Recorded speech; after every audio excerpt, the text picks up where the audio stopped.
8h41, la revue de presse d'Europe 1, Christophe Bordet. On commence avec un mot à la une ce matin, belgicisation. Oui, nos amis d'outre-Kiévrin se mobilisent, figurez-vous, avec un objectif, nous aider, nous les Français, à mettre en œuvre une coalition gouvernementale. Ils sont sympas, ces Belges, quand même.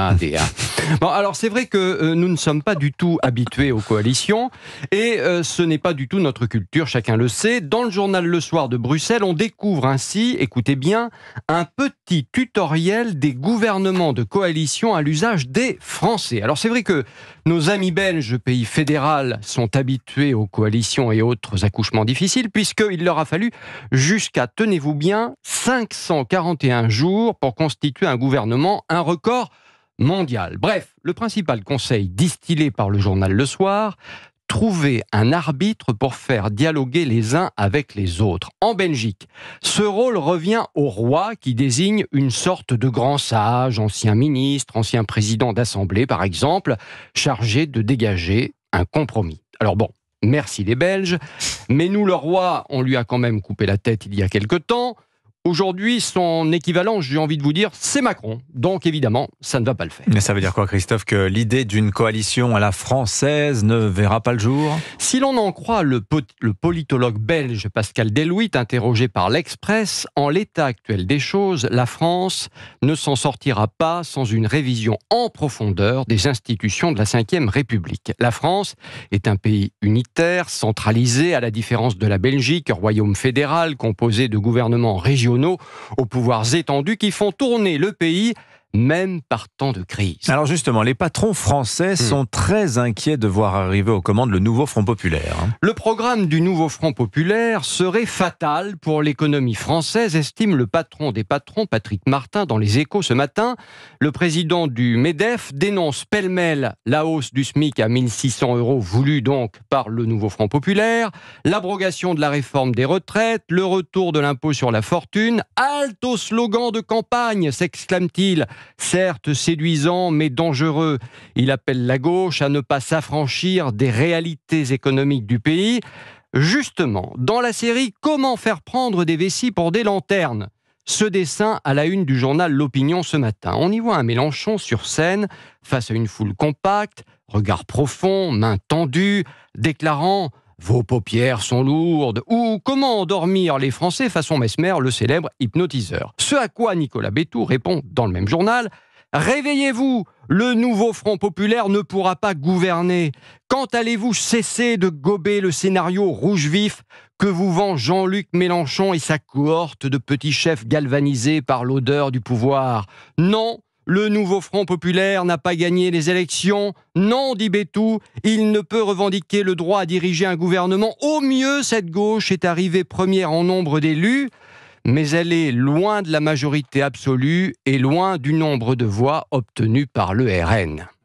À lire maintenant dans Le Point, Christophe Bordet, une France ingouvernable à cause d'Emmanuel Macron. Oui, le directeur du Point, Étienne Gernel, n'y va pas avec le dos de la cuillère, si je puis dire. Dans un dossier étoffé qui revient sur le parcours du chef de l'État, on y voit cette photo, Emmanuel Macron, hyper détendu, presque nonchalant, chemise ouverte, assis derrière une table en extérieur, légèrement abritée par des orangers du Mexique. Une très belle espèce, je vous la recommande, chez vous dans votre jardin.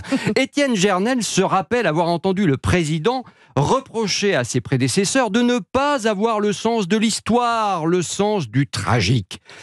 C'est pourtant lui, rappelle-t-il, lui Emmanuel Macron, qui aujourd'hui préside au grand déclassement de la France, le même qui devait hisser le pays au niveau des meilleurs standards internationaux. Non seulement la France est désormais ingouvernable, écrit Gernel, mais elle est également insolvable. Emmanuel Macron, parti au sommet de l'OTAN à Washington, qui ne s'est exprimé pas du tout, on ne l'a pas du tout entendu depuis dimanche, relève le Parisien, déterminé à ne pas se précipiter en fait, à rester tant bien que mal maître des horloges, même sous la pression de Jean-Luc Mélenchon et de ses amis menaçants, prêt à marcher sur l'Élysée s'il le faut.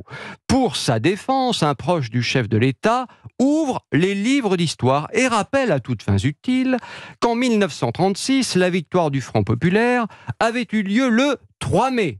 Mais Léon Blum n'avait été nommé président du Conseil qu'un mois plus tard, le 4 juin. Comprenez qu'au château, la Macronie a bien l'intention de prendre son temps. Le temps, vous le savez, c'est de l'argent.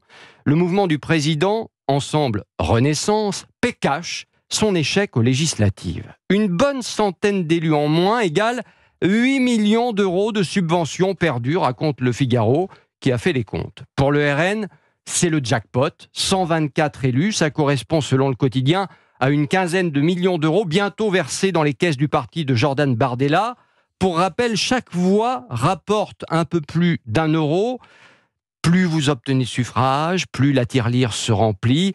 Pas d'inquiétude, c'est l'État qui paye. Oui, c'est vous, c'est moi. Que voulez-vous ? La démocratie a un prix. Allez, pour conclure cette revue de presse, Christophe Bordet, crise politique, crise football et footballistique également. Décidément, rien ne va plus. Les hommes de Deschamps, éliminés de l'Euro hier soir, battus par les Espagnols 2-1 en demi-finale. Les feux du 14 juillet vont avoir un goût de pétard mouillé pour les Bleus, écrit Le Parisien aujourd'hui en France. L'Espagne a démasqué l'équipe de France et l'a renvoyée à la maison, écrit Le Quotidien, qui pointe du doigt l'influence déclinante de Griezmann et Mbappé. Leur forteresse s'est écroulée comme un château de cartes devant le génie, oui, le génie offensif des Espagnols. Alors moi, je suis bon joueur et j'ai envie de dire ce matin, bravo aux Espagnols et viva España!